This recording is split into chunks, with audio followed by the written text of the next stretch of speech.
Assalamualaikum warahmatullahi wabarakatuh. Alhamdulillahirabbil alamin wa bihi nasta'inu ala umuri dunya waddin. Wassalatu wassalamu ala asrafil anbiya'i wal mursalin sayyidina wa maulana Muhammadin wa ala alihi wa sahbihi ajma'in. Amma ba'd. Alhamdulillahirabbil alamin.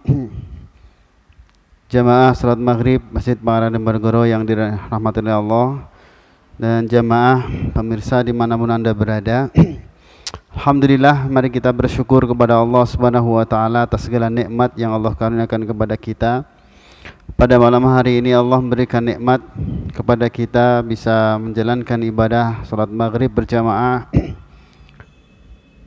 Allah berikan kita nikmat iman, nikmat Islam, nikmat kesehatan, kesempatan, dan begitu banyak nikmat yang luar biasa banyaknya yang tidak sanggup kita untuk menghitungnya, karena begitu banyak nikmat yang Allah karuniakan kepada kita. Tak lupa salawat dan salam semoga senantiasa terlimpah kepada suri tauladan kita Nabi Muhammad sallallahu alaihi wasallam serta keluarga, sahabat, dan pengikut beliau. Semoga kita termasuk di antara umat beliau yang istiqomah berpegang teguh pada ajaran beliau al-Islam, mengikuti sunnah-sunnah beliau, dan semoga kelak di yaumil qiyamah Allah memberikan nikmat kepada kita masuk surga bersama-sama dengan beliau. Allahumma amin. Jamaah sekalian, pada kesempatan malam hari ini mari senantiasa kita mendekatkan diri kepada Allah Subhanahu wa taala, dan kita doakan saudara-saudara kita yang mungkin pada hari ini mengalami bencana, semoga Allah Subhanahu wa taala beri kesabaran. Saudara-saudara kita yang ditimpa musibah, semoga Allah Subhanahu wa taala memberikan kesabaran dan segera mengangkat musibah yang dialaminya. Yang sakit semoga Allah beri kesembuhan. Ya, yang kesulitan ekonomi semoga Allah berikan rezeki yang berkah, yang banyak. Yang masih jomblo, yang ingin menikah semoga dipertemukan dengan jodohnya. Yang sudah menikah ingin memiliki keturunan, semoga Allah berikan keturunan putra putri yang soleh dan solehah. Keluarga yang mengalami masalah semoga Allah Subhanahu wa taala berikan sakinah, mawaddah, warahmah, diangkat segala permasalahan dalam keluarganya. Jamaah sekalian, alhamdulillah pada kesempatan malam hari ini kita lanjutkan kajian kita kitab Riyadhus Shalihin, jalan yang ditempuh oleh orang-orang yang soleh, kitab karya Imam An-Nawawi. Pada malam hari ini kita sudah sampai kepada bab ke-25 yaitu tentang perintah agar menunaikan amanah. Jamaah sekalian, amanah ini ya, di sini definisi amanah adalah sesuatu yang dibebankan atau dipercayakan kepada seseorang.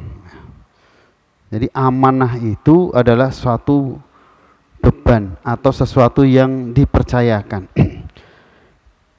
Kita akan merasa ini amanah ini kemudian diantaranya menjadi bahasa Indonesia aman.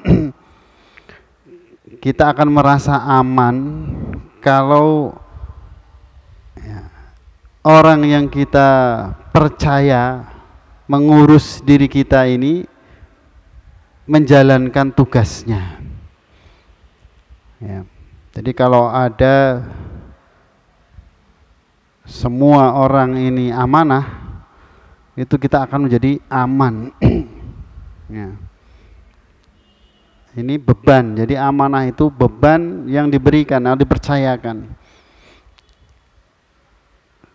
Di lampu merah, ya, atau traffic light ya. Seringkali kalau membahas masalah lampu merah ini yang dua cemburu.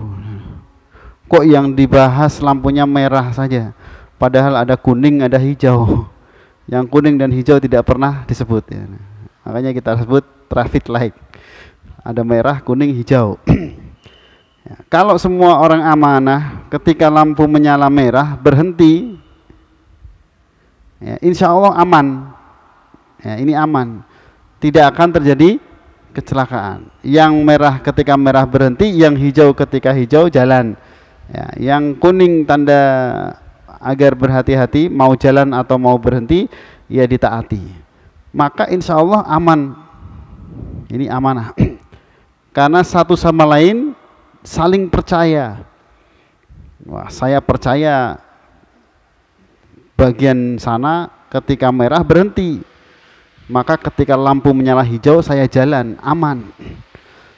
Tapi kalau terjadi tidak percaya, wah, lampu merah ada orang yang tidak bisa dipercaya. Waktu lampu menyala merah, di sini hijau kita jalan, di sana jalan. Yang terjadi kecelakaan ya. Kalaupun tidak kecelakaan, kekhawatiran, nervous ya, terkejut ya, itu terjadi. Maka ketika kita bahas dari skala kecil sampai skala terbesar ya, di dalam rumah tangga kita sampai di berurusan bernegara, ketika masing-masing menjalankan amanah bisa dipercaya, insya Allah yang terjadi aman. Tapi kalau sudah dipercaya ternyata tidak menjalankan sesuai dengan yang dipercayakan, yang terjadi kekacauan ya. Gambaran ringannya tadi, lampu merah sudah diatur sedemikian rupa, tidak dijalankan sebagaimana mesti, yang terjadi kacau. Bahkan bisa saja terjadi kecelakaan. Yang rugi siapa? Semuanya rugi. Kalau tidak bisa dipercaya. Oleh sebab itu jemaah sekalian, jadi amanah itu adalah sesuatu yang dibebankan atau dipercayakan kepada seseorang. Dan amanah itu semua orang itu pasti memiliki amanah. Ya. Imam An-Nawawi menyebutkan ada 2 ayat Al-Quran tentang amanah ini. Yang pertama di surat An-Nisa, surat keempat ayat ke-58. Allah berfirman, A'udzu billahi minasyaitonir rajim. Bismillahirrahmanirrahim. Innallaha ya'murukum an tu'addul amanati ila ahliha. Al-ayah. Sesungguhnya Allah menyuruhmu menyampaikan amanah kepada yang berhak menerimanya. Nah, di dalam ayat ini ada kata amanah. Sesungguhnya Allah menyuruh kalian ya, supaya apa? Tu'addul amanah, menyampaikan amanah ila ahliha, kepada ahlinya, kepada orang siapa yang kita itu diberi amanah. Nah, amanah ini ya di sini jelaskan ada 2, di antaranya ada 2, yaitu amanah kita kepada Allah. Ya, ada amanah yang diberikan oleh Allah Subhanahu wa taala yang harus kita lakukan, harus kita kerjakan, dibebankan kepada kita. Apa itu? Dan amanah itu karena kewajiban kita, maka dia menjadi haknya Allah. Maka amanah ini adalah haknya Allah. Kaitannya dengan Allah, ini haknya Allah, itu menjadi kewajiban bagi kita, amanah bagi kita. Apa itu hak-haknya Allah? Jadi Allah perintahkan kita menjalankan ibadah. Allah perintahkan kepada kita ya, kalau dalam rukun Islam ya, minimal meskipun banyak yang lainnya, yaitu syahadat, sholat ya, zakat, puasa Ramadan, haji. Maka ini adalah amanah dari Allah Subhanahu wa taala yang harus kita kerjakan, harus kita lakukan sebagai bentuk ya, peribadatan kita kepada Allah. Jadi amanah ini harus kita berikan kepada Allah. Allah yang berikan amanah kepada kita untuk dikerjakan lillahi ta'ala, kepada Allah, kembali kepada Allah. Maka kalau amanah yang sudah diberikan oleh Allah Subhanahu wa taala ini tidak kita kerjakan, maka berlaku di situ bahasa kerennya sekarang reward and punishment. Ada pahala, ada dosa. Ya. Nah, nanti kita akan bahas itu. Jadi ini amanah yang pertama adalah amanah kepada Allah Subhanahu wa taala. Yang kedua, amanah di antara sesama manusia. Jadi dalam hubungan kita sesama manusia itu di situ terjadi amanah. Ya. Tidak mungkin kita tidak berhubungan dengan manusia, dan tidak mungkin kita itu bisa melakukan semuanya aktivitas itu kita lakukan sendiri, tidak mungkin. Kita akan membutuhkan orang lain. Contoh ya kan, saya tidak bisa menguasai cara memperbaiki sepeda motor misalnya, karena saya tidak belajar di situ. Maka ketika kendaraan saya rusak, motor saya rusak, saya bawa ke bengkel. Nah, maka kemudian saya akan memberikan amanah kepada bengkel untuk memperbaiki kendaraan saya. Disitulah ada amanah. Maka montir yang baik, ya, maka dia akan memperbaiki dengan sebaik-baiknya. Tapi ada montir yang baik, yang tidak baik, yang tidak amanah. Motore ya dulu sering kejadian, kendaraannya bagus, wah ini motornya masih bagus, busi yang misalnya contoh nih diambil, wah ini businya masih bagus, diganti dengan busi yang agak lama, wah ininya masih bagus, diganti dengan yang ini. Nah, dulu ada pernah kejadian begitu. Jadi mobil masuk ke bengkel, bukannya tambah baik, keluar bengkel bisa dipakai sebulan 2 bulan, tapi begitu beberapa bulan sudah dipakai, rusaknya dan rusak lagi, rusaknya lebih parah. Ternyata beberapa organ dari motor ini sudah diganti. Nah, dulu saya punya teman pengusaha truk, ya. Pengusaha truk ini juga begitu. Jadi ternyata kalau tidak hati-hati gitu ya, dia cerita beli onderdil baru, ya, katanya Pak ini onderdilnya rusak, harus beli yang baru. Nah, katanya beli yang baru, diganti yang second, berapa bulan lagi rusak lagi, loh katanya dibeli. Ternyata tidak dibelikan yang baru, dibelikan yang second. Nah ini seperti ini. Nah ini amanah. Maka dan banyak sekali urusan ya, banyak sekali urusan amanah itu. Orang sakit periksa ke dokter, ini adalah amanah dokter untuk melakukan pengobatan. Ya. Orang tua menyekolahkan anaknya ke sekolahan, maka orang tua menitipkan amanah kepada para guru untuk mendidik anak-anaknya dan sebagainya. Jadi ini amanah. Dalam praktek kehidupan sehari-hari banyak sekali ya, dan tidak bisa kita lepas dari amanah ini. Maka Allah Subhanahu wa taala dalam ayat ini ya ya'murukum, memerintahkan kepada kalian ya supaya antu'adul amanah ila ahliha, untuk melaksanakan amanah itu kepada ahlinya. Ya, kalau seorang guru dititipi anak didik ya untuk diajarkan, maka kewajiban guru mengajar ya sesuai dengan tugas yang sudah diberikan. Seorang murid belajar, tugasnya belajar. Seorang murid juga dapat amanah untuk belajar, tugasnya belajar, mengikuti pelajaran dari guru dan sebagainya. Nah ini amanah. Oleh sebab itu manusia tidak akan pernah lepas melepaskan dirinya dari amanah. Jadi kita semua ini pasti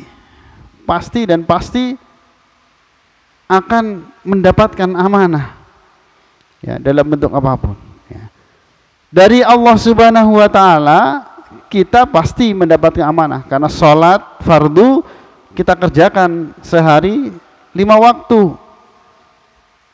dan itu berlaku, ya, sejak manusia itu balik sampai dia meninggal dunia. Jadi baru bebas, lepas dari kewajiban sholat 5 waktu setelah meninggal dunia, ya, dan seterusnya, ya. Puasa Ramadan juga begitu, kewajiban dilaksanakan setiap bulan suci Ramadan sampai meninggal dunia. Nah, itu tidak akan bisa lepas kecuali ada rukhsah, ya. Itu berlaku ketentuan fikih. Nah, oleh sebab itu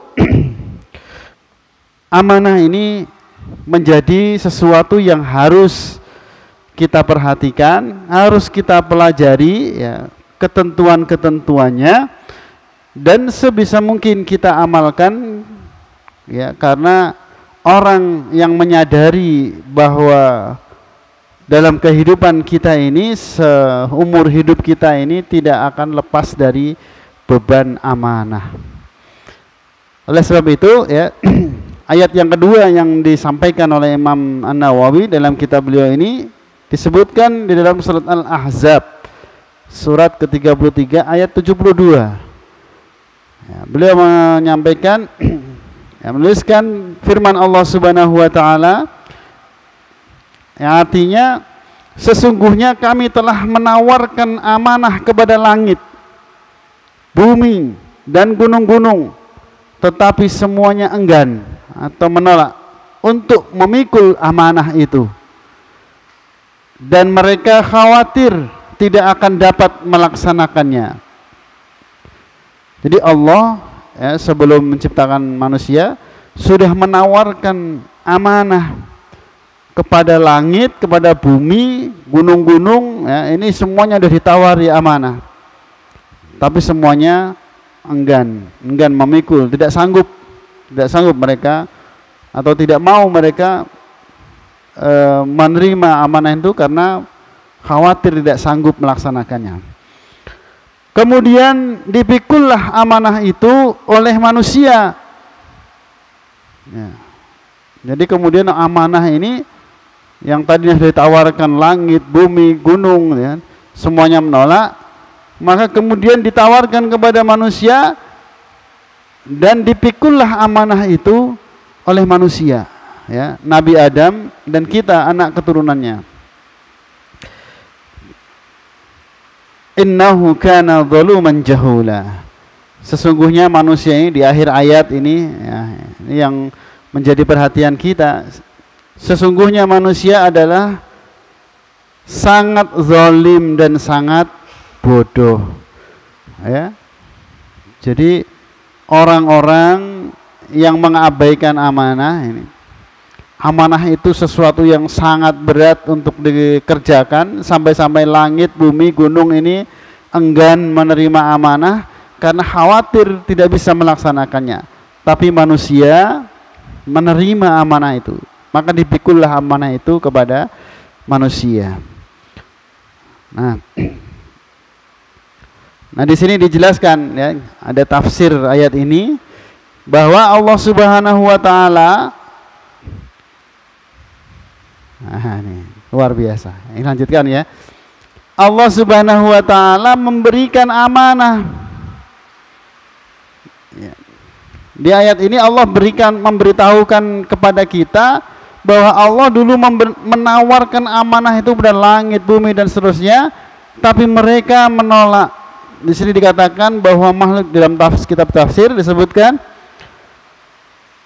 ya, semua makhluk tadi mengatakan, tidak, kami akan tunduk mengikuti perintahmu. Sungguh kami tidak menginginkan pahala dan tidak juga menginginkan hukuman.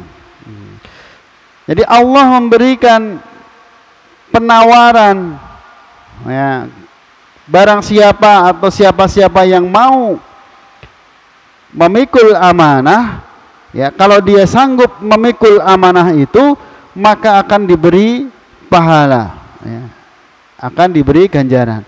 Tapi kalau dia tidak sanggup melaksanakan amanah itu, atau dia mengabaikan amanah itu, dia lalai, maka dia akan diberi hukuman, ya, dia berdosa, maka nanti dihukum. Ada pahala, ada dosa, ya, ada ganjaran, ada hukuman, ada reward, ada punishment. Nah, ini konsekuensi dari amanah. Nah, semua makhluk-makhluk Allah, ya, tidak sanggup, tidak mau, wah mending taat saja kepada Allah, ya, tidak dapat pahala, tidak apa-apa, tidak, yang penting tidak dapat hukuman. Nah, kemudian Allah Subhanahu wa taala menawarkan amanah itu kepada manusia, ya. Ya, dengan perintah dan larangan. Ya. Dengan kalau bisa melaksanakan perintah dan menjauhi larangan, maka dia akan mendapatkan ganjaran, mendapatkan surga. Tapi kalau dia tidak bisa melaksanakan amanah, ya, tidak mau melaksanakan perintah dan bahkan melakukan larangan-larangan Allah, maka dia akan dibalas dengan neraka. Nah, inilah, maka kemudian manusia ini, ya, karena ketidaktahuannya, maka di sini disebutkan zaluman jahula, ketidaktahuan dari konsekuensi dari amanah ini, maka amanah ini dipikul. Padahal ternyata amanah ini adalah sesuatu hal yang sangat berat untuk dikerjakan. Ya, jemaah sekalian, itu pengantar dari bab tentang amanah. Oleh sebab itu, ya, maka mari kita renungkan pada diri kita masing-masing, ternyata bahwa seluruh hidup kita ini adalah kita ini memikul amanah dari Allah Subhanahu wa taala dalam berbagai fungsi dan peran kita. Ya, kalau kita dulu adalah seorang anak, maka amanah anak adalah berbakti kepada kedua orang tuanya.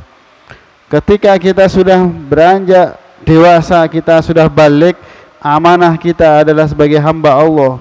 Dan dalam segala urusan, ya, kita mengalami urusan baik, urusan hubungan kita dengan Allah atau hubungan kita dengan sesama manusia, tidak lepas dari amanah. Ya, semuanya terjadi. Ya, bahkan dalam urusan pekerjaan kita mencari nafkah, ini adalah amanah.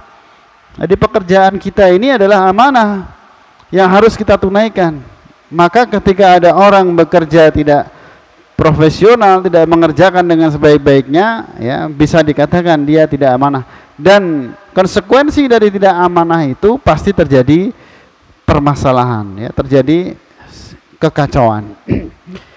Baik, kemudian jemaah sekalian, kita masuki hadis yang pertama atau di bab tentang amanah ini. Di sini hadis ke nomor 199 di kitab Riyadhus Shalihin.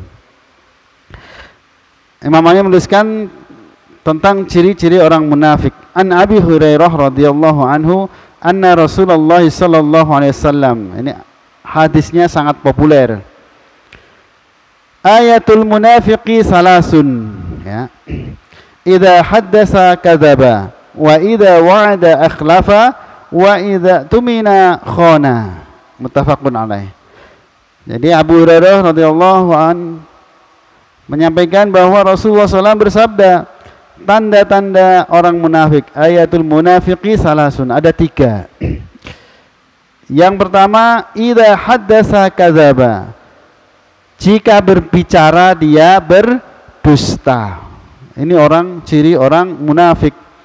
Kemudian wa idza wa'ada akhlafa, dan apabila dia berjanji dia tidak menepatinya.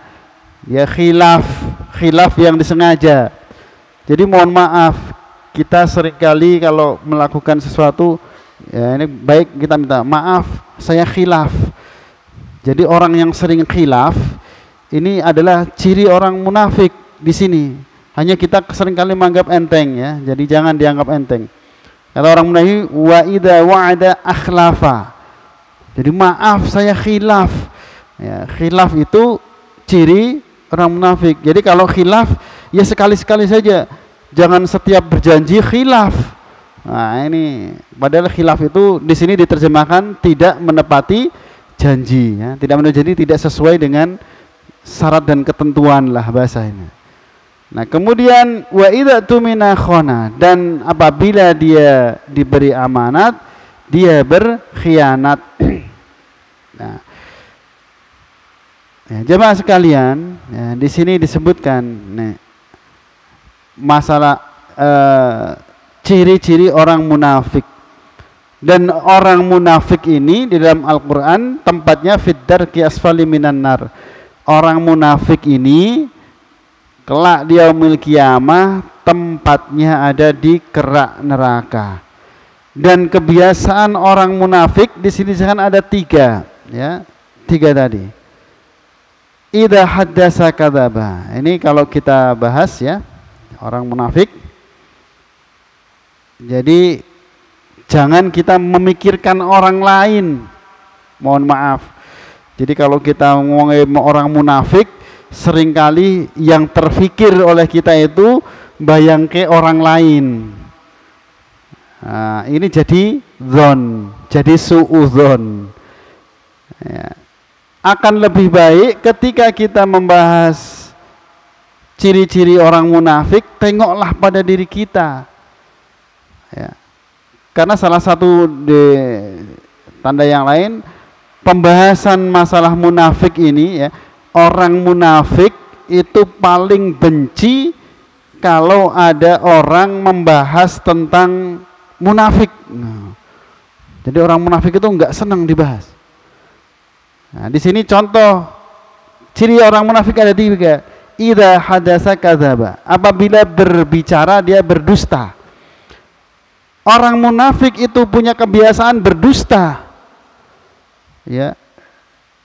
Dan itu menjadi kebiasaan, jadi karakter. Jadi dusta itu karakter. Setiap yang dia ucapkan dusta. Maka begitu dia berdusta, ya, kata Imam Ibnu Qayyim Jauziyah itu, beliau menyampaikan apabila seseorang itu telah berdusta pada satu perkara, maka dia akan berdusta dengan dusta seterusnya untuk menutupi dusta dia yang pertama tadi. Nah, ini ciri orang munafik. Maka ketika kita bahas tentang ucapan yang dusta, orang yang suka berdusta itu keri Pak telinganya. Wah, ini ngomong kayak aku. Maka akan lebih baik ketika kita bahas ini, kita introspeksi pada diri kita. Jangan-jangan kita yang suka berdusta itu. Jangan-jangan kita, ucapan kita ini yang seringkali berdusta. Ya, karena dusta itu, ya tadi, sekali kita berdusta, nanti kita akan menutupi dengan dusta-dusta yang berikutnya. Contoh, ya, kita dalam kehidupan sehari-hari, kita mau seleksi nih, ditanya, Pak, dulu sekolahnya di mana? Wah, terus kita bilang, wah, saya sekolah di Undip. Padahal tidak sekolah di Undip. Wah, tapi kita ngaku ini dusta yang pertama, contoh. Kemudian ada pertanyaan berikutnya, tahun berapa Bapak masuk ke Undip? Lulusnya tahun berapa? Waduh, sudah terlanjur mengatakan lulusan Undip. Pertanyaan berikutnya seperti itu, maka dia dusta lagi. Ya, oh saya masuk tahun 96, lulusnya tahun 2000 misalnya. Ini dusta yang kedua. Begitu ditanya jurusannya apa, saya jurusan antariksa. Wah, ngakunya gitu. Padahal di Undip belum ada jurusan antariksa gitu kan. Ini dusta dan terus menerus berdusta. Wah, di sini contoh ini ya. Jadi itu orang munafik itu begitu dia berdusta, dusta seterusnya. Gak usah ngomongin orang lain, kita bicara di rumah kita misalnya. Jadi di rumah kita ada anak kita nanya, "Bapak dari mana?" Wah, bingung ya. Ketika bapak itu mengatakan apa adanya, enak. Wah, ayah dari kantor, selesai. Ngapain ayah di kantor? Ya kerja nak, nyari nafkah. Kan enak jawabnya. Pekerjaan papa apa? Oh, bapak di kantor jadi cleaning service ya. Tidak malu, apa adanya. Wah, papa keren, kerjanya pakai bahasa Inggris, cleaning service ya. Kan keren. Tidak malu. Coba bayangkan pekerjaan Inggris. Anaknya nanya, "Papa di mana?" "Papa di perusahaan, dari kantor." "Papa kerjaannya apa?" "Direktur," misalnya. Kerjaannya direktur cleaning service maksudnya. Nah, tapi ngakunya direktur. Wah, papa hebat dong. Nah, gini. Nah, terus ternyata tanya lagi, yang muncul kalau dusta seterusnya. Ini begitulah orang berdusta. Dan begitu pula kita, kalau kita jujur enak. Perusahaan ada atasan nanya pada bawahan, ya. Kalau jawabannya apa adanya enak, tapi kalau jawabannya ditutup-tutupi, ya ini dusta, jadilah. Ini karakter orang munafik. Dan jangan dikira karakter orang munafik itu ya tidak melekat. Bisa jadi kita pernah mengalaminya. Ya, kalau kita pernah melakukannya, segera kita bertaubat kepada Allah Subhanahu wa taala ya. Kalau berurusan dengan orang lain, segera minta maaf. Ini urusan yang dunia akhirat. Yang kedua, karakter orang munafik itu wa idza wa'ada akhlafa. Banyak janji tidak pernah ditepati, dia khilaf ya. Janji.